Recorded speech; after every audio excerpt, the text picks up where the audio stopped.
नमस्कार दोस्तों, आप सभी का न्यूज पॉइंट में स्वागत है। मैं हूं राजीव और हमारे साथ जुड़े हुए हैं अमलेंदु उपाध्याय जी। अमलेंदु जी, आपका भी स्वागत है। जी धन्यवाद। तो दोस्तों, आज अंतर्राष्ट्रीय मजदूर दिवस है, यानी मेहनतकश लोगों का दिन। उन्हीं मेहनतकश लोगों का दिन जिनकी बदौलत हम विकास के पहिए पर सवार हैं। मगर इस वक्त जब देश लॉकडाउन से गुजर रहा है तो इस मुश्किल घड़ी में सबसे ज्यादा प्रभावित तबका भी मजदूरों का ही है। तो आइए सबसे पहले उन सारे मजदूर साथियों और उनकी काबिलियत को सलाम करें और उम्मीद करें कि उनकी सारी परेशानियां जल्द से जल्द दूर होंगी, खत्म होंगी। तो अमलेंदु जी, इस बार भारत समेत पूरी दुनिया में मजदूर दिवस का स्वरूप बदल चुका है, बदला हुआ है। कोरोना वायरस की वजह से दुनिया के कई देश लॉकडाउन से गुजर रहे हैं। व्यापारिक और औद्योगिक गतिविधियां बिल्कुल ठप पड़ी हुई हैं, बंद पड़ी हुई हैं, और इसके साथ साथ कामगारों का रोजगार भी लगभग खत्म हो चुका है। कईयों की आर्थिक हालत नाजुक मोड़ पर आ चुकी है। उनके भूखों मरने की नौबत तक आ चुकी है। दुनिया के जो संपन्न देश हैं वो तो देर सवेर इससे पार पा ही लेंगे, लेकिन भारत जैसे आर्थिक रूप से कमजोर देश में मजदूरों की हालत कैसे और कब तक सुधरेगी, ये एक बड़ा सवाल है। श्रम मंत्रालय के आंकड़ों पर अगर गौर फरमाएं तो उसके अनुसार 2011 में भारत में 48 करोड़ 20 लाख मजदूर थे, जिनमें प्रवासी मजदूरों के बारे में कोई जानकारी नहीं है। लेकिन अब लगभग 9 साल बाद, जबकि अभी हम लोग 2020 से गुजर रहे हैं, और अगर अभी अनुमान लगाएं तो मजदूरों की संख्या 50 करोड़ को पार तो कर ही गई होगी। एक आंकड़े के मुताबिक इस लॉकडाउन के दौरान पैदल अपने अपने घरों की तरफ जाने वालों में से लगभग 200 से ज्यादा मजदूरों की रोड एक्सीडेंट, भूख, बीमारी और जीवन यापन की चिंता की वजह से आत्महत्या, इन सब कारणों से मौत हो गई है। यानी 200 से ज्यादा लोग जो हैं इन सब कारणों से जिंदगी गंवा चुके हैं। अभी भी सड़कों पर अपने घरों की तरफ जाने वाले जो परिवार हैं, प्रवासी मजदूर हैं, कामगार हैं, वो आपको मिल जाएंगे। अभी 2 दिन पहले होम मिनिस्ट्री ने कहा है कि राज्य सरकारें आपसी सहमति से अपने लोगों को बुला सकती हैं, जिस बारे में हम पहले कल ही इस पर चर्चा भी किए हैं, आप सबको पता ही है। और आज ही सुबह एक स्पेशल ट्रेन तेलंगाना से झारखंड के लिए 1200 लोगों को लेकर के निकली है। धीरे धीरे फंसे हुए मजदूर अपने गृह राज्य पहुंच भी जाएंगे, लेकिन सवाल ये उठता है अमलेंदु जी कि आखिर लॉकडाउन के बाद इनकी हालत क्या होगी। जब स्थितियां सामान्य होने लगेंगी तो क्या ये फिर से शहरों की ओर रोजगार की तलाश में आएंगे? और अभी जब ये अपने घरों को पहुंच रहे हैं तब इनके जीवन की गाड़ी कैसे चलेगी? रोजगार के बिना जिंदगी कैसे कटेगी? देखिए, बहुत बड़ा संकट है। और सबसे बड़ी बात यह है कि 1886 में जो स्थितियां मजदूरों के सामने थी, जब मई दिवस की शुरुआत, मतलब मई दिवस की घटना हुई, वही जी। परिस्थितियां लगभग जो है घूम फिर के फिर जो है आज मजदूरों के सामने आ गई हैं। और मजदूरों का तबका जो है बहुत बड़ा तबका है, और हम लोग भी मजदूरों की ही श्रेणी में हैं। भले ही हम लोग कलम के मजदूर हैं, लेकिन हम भी मजदूर हैं। जी और बिल्कुल। सबसे बड़ी बात यह है कि जो मजदूरों का तबका है वो लगभग 95% जो है वो असंगठित क्षेत्र में है। जी। असंगठित क्षेत्र मतलब जो फैक्ट्रियों में काम नहीं करता, जिसके ऊपर कारखाना अधिनियम लागू नहीं होता, इस तरीके का मजदूर है। और उसकी स्थिति पहले से ही जो है काफ़ी दयनीय है। जो संगठित क्षेत्र के मजदूर हैं वो तब भी जो है थोड़ा बहुत उनको फ़ायदा मिल जाता था कानूनों की वजह से। और उन कानूनों को भी इस मोदी सरकार ने आकर के बुरी तरीके से तोड़ मरोड़ दिया पूंजीपतियों के हित में। और वहाँ भी जो थे वो जुल्म जो थे वो काफ़ी ज़्यादा बढ़ गए। और अब जो नए कानून आ रहे हैं और जिस तरीके से कानूनों को बदलने की तैयारी हो रही है, कारखाना अधिनियम में बदलने की तैयारी हो रही है, उससे संगठित क्षेत्र के मजदूरों पर भी शोषण जो है वो बढ़ेगा और जुल्म बढ़ेगा। अब सवाल ये है कि जो आने वाला समय है, वो जो कोरोना के बाद की जो दुनिया होगी, उसमें मजदूरों की स्थिति क्या होगी। एक तो सबसे बड़ी बात यह है कि जो मजदूर हैं इस समय भारत में, उसमें से बहुत बड़ी संख्या जो है, मतलब आधे से ज़्यादा संख्या वो है जो एक तरीके से कहा जा सकता है मौसमी बेरोजगार, जिनको कहा जा सकता है अर्थशास्त्र की भाषा में मौसमी बेरोजगार। वो लोग जो कृषि पे निर्भर करते हैं, लेकिन जब कृषि में काम नहीं होता है तब वो शहरों की तरफ चल देते हैं। बहुत जी। बड़ी संख्या जो है उन मजदूरों की है। अब स्थिति ये होगी, जो कृषि जो पहले से ही उस पर काफ़ी ज़्यादा भार था, अब कृषि पे बोझ जो है वो बढ़ेगा।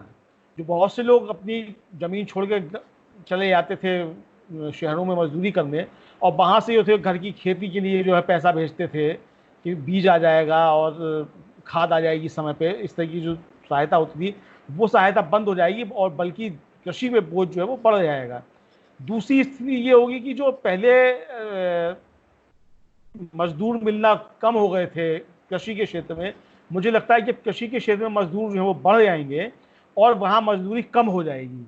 तो ये भी एक बड़ा संकट जो है सामने होगा। दूसरा जो मुझे दिख रहा है वो ये होगा कि इसका दुष्प्रभाव ये होगा कि जो हमारा सामाजिक ताना बाना है गांव का, उस पर इसका भी एक दुष्प्रभाव होगा और झगड़े और फौजदारी जो हैं वो सब बढ़ेंगी अंततः, जिसका दुष्परिणाम भी जो है वो मजदूरों को ही देखना पड़ेगा। CMII की रिपोर्ट है कि अप्रैल महीने में भारत में 23.7% जो है वो बेरोजगारी की दर हो गई है और ये आगे चलकर संख्या जो है 50% तक पहुंच सकती है। और स्थिति ये है कि जो राज्य जिन्होंने प्रवासी मजदूरों के दम पर अपनी तरक्की की, आप देखिए कि सारे कॉर्पोरेट घराने जिनके दफ्तर जो हैं वो होते कहाँ हैं कि मुंबई में और अहमदाबाद में, और कारोबार उनके कहाँ चला करते हैं, यूपी और बिहार में। यानी आप कमाते यूपी और बिहार से हैं और प्रवासी मजदूर वहाँ जाकर के आपके यहाँ काम करते हैं, आप वो आपकी अर्थव्यवस्था को खड़ा करते हैं। और आपने जो है इस संकट के समय में उन मजदूरों का बिल्कुल ध्यान नहीं रखा और उनको उनके हाल पे छोड़ दिया, सरकार ने भी और पूंजीपतियों ने भी, दोनों ने ही, जिनके बल पे जो थी वहाँ की अर्थव्यवस्थाएं खड़ी हुई थी। तो ये विभत्स चेहरा जो है इस पूंजीवाद का और खासतौर से सरकार का जो वो सामने उभर करके आया है। अब होगा आने वाले समय में ये कि ये जो पूंजीवाद है और जो हमारी सरकार है, इसका एक और विद्रूप और क्रूर चेहरा जो है वो इस महामारी के बाद, जब अर्थव्यवस्था धीरे धीरे पटरी पर लौटनी शुरू होगी, तब सामने के आएगा। और इन्फोसिस के जो संस्थापक है नारायण मूर्ति, जो कि इस व्यवस्था के ही समर्थक समझे जा सकते हैं, उनका खुद का कहना है कि अगर लॉकडाउन चलता रहा तो कोरोना की तुलना में भूख से ज्यादा मौतें हो जाएंगी। तो लॉकडाउन जो है वो असल में इसका इलाज नहीं था, इसको रोकने का एक सेफ्टी वॉल्व था। इसके बीच में तैयारियां की जानी चाहिए थी, अर्थव्यवस्था को पटरी पर लाने की भी और बीमारी से लड़ने की भी, जिसके स्तर पे दोनों स्तर पे कोई भी काम जो था वो सरकार की तरफ से नहीं किया गया। इसलिए भारत के सामने जो है वो संकट और ज्यादा आने वाला है। और पहले ही हमारे यहाँ था ये इस सरकार के समय में बेरोजगारी दर बढ़ चुकी थी। यानी जो आंकड़े थे उसमें ये था कि भारत में बेरोजगारी की दर जो है 45 साल में सबसे ऊंचे स्तर पर पहुंच गई थी। ये अच्छे दिनों में हुआ था। तो ये अच्छे दिन जो हमारे यहाँ आए थे, ये अच्छे दिन जो है आगे चल करके इस भारत के ऊपर और ज्यादा कहर बरपाने वाले हैं। और जो आपने देखा पिछले दिनों की जैसे कि घटनाएं हो रही थी कि तबलीगी जमात के नाम पे या मुसलमान सब्जी वाला बेचने आ रहा है उसकी मार पिटाई, तो ये सब जो असल में सिर्फ सांप्रदायिकता का ही मसला नहीं था।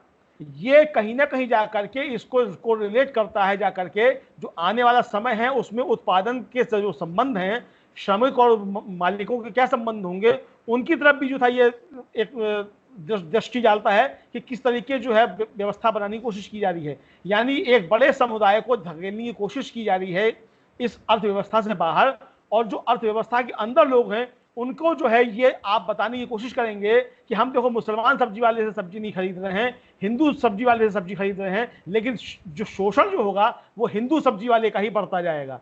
तो ये जो है इसका जो है इसके पीछे की देखने की आवश्यकता है। और मुझे लगता है कि जो लोग हमारे कार्यक्रम को देखते हैं वो इस कार्यक्रम को ज़्यादा से ज़्यादा शेयर इसलिए किया कर रहे हैं ताकि जो बात हम लोग कहते हैं, जो बात आप तक पहुंचती है और आपको अगर लगता है कि हमारी बात सही है, तो ज़्यादा से ज़्यादा लोगों तक पहुंची जानी चाहिए। और हमारा काम जो है लोगों को जागरूक करने का है, सिर्फ जागरूक होना या ना होना ये आपके ऊपर निर्भर करता है। बिल्कुल सही कह रहे हैं। और मैं कुछ तथ्य जोड़ना चाहूँगा, जो बात आप बता रहे थे अमलेंदु जी, उसी में कुछ तथ्यों को जोड़ना चाहूँगा कि हाल के वर्षों में रोजगार के नाम पर अकुशल मजदूरों के लिए मनरेगा को छोड़ दिया जाए। अगर गाँव की जो हम बात अभी कर रहे हैं तो मनरेगा को छोड़ दिया जाए तो बहुत कुछ नहीं किया सरकार ने।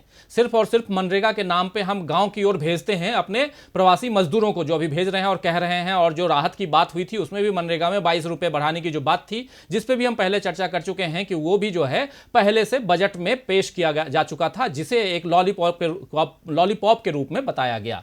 खैर, अभी ये भी जो एक दूसरा तथ्य है कि देश में लगभग 50 करोड़, पहले ही बता चुके हैं कि 50 करोड़ मजदूरों की संख्या है, जिसमें आप भी बता रहे थे कि 95% जो हैं वो गैर संगठित क्षेत्र के श्रमिक हैं।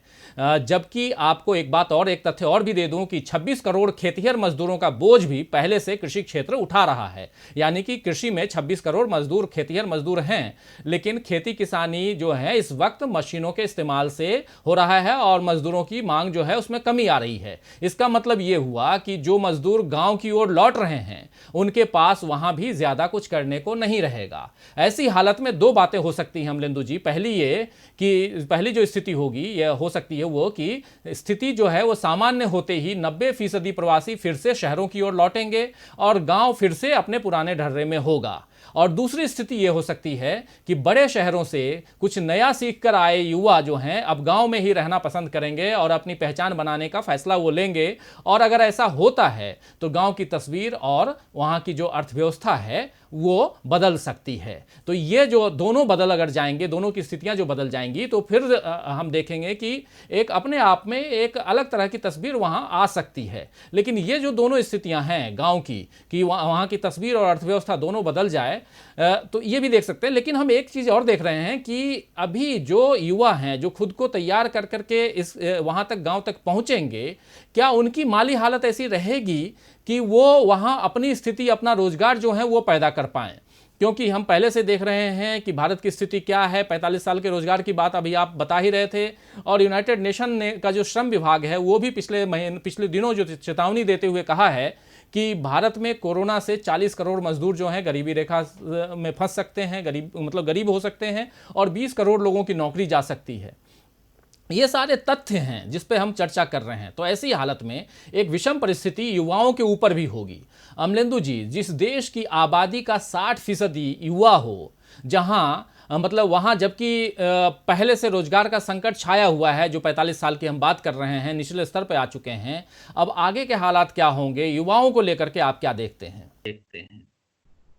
देखिए, मुझे लगता है कि युवाओं के सामने ही सबसे बड़ा संकट है, और ये जो संकट जो होगा ये एक नए सामाजिक तनाव और एक सामाजिक क्रांति को जो है उसको भी जन्म दे सकता है। अगर इस दिशा में मतलब चेतना जो है वो जागृत होती है लोगों के अंदर, तब जैसा आपने भी कहा कि अगर जो युवा शहरों से गए हैं लौट करके और वो अपने हुनर के बल पे जो गांव के अंदर कुछ करने का सोचते हैं और कुछ करते हैं, तो उससे हो सकता है कि जो है एक गांव की दिशा बदले। अब एक तो इसमें ये है कि चूंकि अब सड़कें जो है काफ़ी अच्छी, मतलब सड़कों से जो है गांव की कनेक्टिविटी लगभग अच्छी हो चुकी है, जुड़ चुकी है। और मुझे लगता है कि जो नेशनल हाईवेज हैं, खासतौर से उनके किनारे जो है, मतलब ये सरकार के लिए जो निर्णय लेने की स्थिति होगी, और सरकार इस पर निर्णय लेती है कि नहीं लेती है, ये देखनी चीज़ होगी कि अगर सरकार नेशनल हाईवेज के किनारे कियोस्क बना करके और स्थानीय, मतलब साफ तौर पे ये कि स्थानीय लोग जो हैं उनको प्राथमिकता दे करके उन कियोस्क को अगर दे, तो मुझे लगता है कि रोजगार के नए साधन जो हैं वहाँ उभर सकते हैं और शहरों के ऊपर दबाव जो है वो भी कम हो सकता है। एक स्थिति ये हो सकती है। दूसरा ये हो सकता है कि जो गांव के अंदर खेती पे जो अभी मशीनों की वजह से जो है बेरोजगारी जो थी बढ़ रही थी, और भार जो था वो कम हो गया था, लोगों को बाहर निकलने लगे थे। अगर मशीनों पे मतलब निर्भरता थोड़ी कम हो तो जो है वो स्थिति बन सकती है, और मशीनों पे अगर निर्भरता कम होती है तो हो सकता है कि जो पशुओं को लेकर के भी जो एक स्थिति अभी देहात में खराब होती जा रही है, जो पशुधन जो है वो किसान का एक बड़ा आर्थिक जो है वो स्रोत हुआ करता है, तो वो स्थिति भी जो मुझे लगता है कि वो सुधर सकती है। लेकिन इस पर भी जो है वो सरकार को जो है वो ग्रामोन्मुखी जो है वो होना पड़ेगा। सर मतलब ये सारी नीतियां जो सरकार की नीतियों पर निर्भर करेंगी कि क्या स्थिति बनती है। जहां तक शहरों की तरफ वापस लौटने का सवाल है, मुझे लगता है कि ऐसी स्थिति अभी बनने वाली नहीं है, फिलहाल तो नहीं बनती दिख रही है, क्योंकि शहरों के अंदर जो छोटे रोजगार थे, जो छोटे उद्यम थे, वो लगभग एक तरीके से तबाह हो चुके हैं, और जो स्थिति मजदूरों के सामने है वही स्थिति छोटे लोगों के सामने है, जो इन मजदूरों को, प्रवासी मजदूरों को एक बड़ा जो था वो रोजगार उपलब्ध कराया करते थे। आप खासतौर से समझ लीजिए कि छोटे छोटे रेहड़ी वाले, छोटे छोटे होटल, छोटे छोटे चाय वाले, इस तरीके की चीजें होती, एक बड़ा जो था वो तबका इस पे जो था वो रोजगार पाता था। अब ये इस तरीके के जो रोजगार होंगे, मुझे लगता है कि इनका जो शहरों में बहुत बुरा असर इन पे पड़ेगा और इनका रोजगार समाप्त होगा। जब ये रोजगार समाप्त होगा तो शहरों में वापस आने वाले लोगों को भी उस तरीके से रोजगार नहीं मिलेगा, और अगर शहरों में लोग वापस लौटते हैं तो स्थिति पहले से ज्यादा मुझे लगता है मजदूरी के हिसाब से बहुत ज्यादा खराब हो जाएगी। तो अब ये जो पूरा जो समय आने वाला है असल में, और सरकार जिस तरीके से इस समय काम कर रही है, देखिए अभी अब खबरें आई थी कि वो 8 काम के घंटे 8 से बढ़ा के 12 करने जा रही है कारखाना अधिनियम में संशोधन करके, और सरकार की तरफ से अभी तक इसका कोई खंडन नहीं आया है। और ये लॉकडाउन जो है, मुझे तो ये लगता है कि लॉकडाउन एक तरीके से मतलब जो मनमांगी मुराद जो था वो पूंजीपतियों को, बड़े कारखाने वालों को मिल गई सरकार की तरफ से कि एक झटके में जो है लोगों को बेरोजगार कर दिया गया और कहीं कोई चू चपड़ा आवाज नहीं निकली उसके खिलाफ, और लोग अपने आप जो थे घरों की तरफ जाने लगे।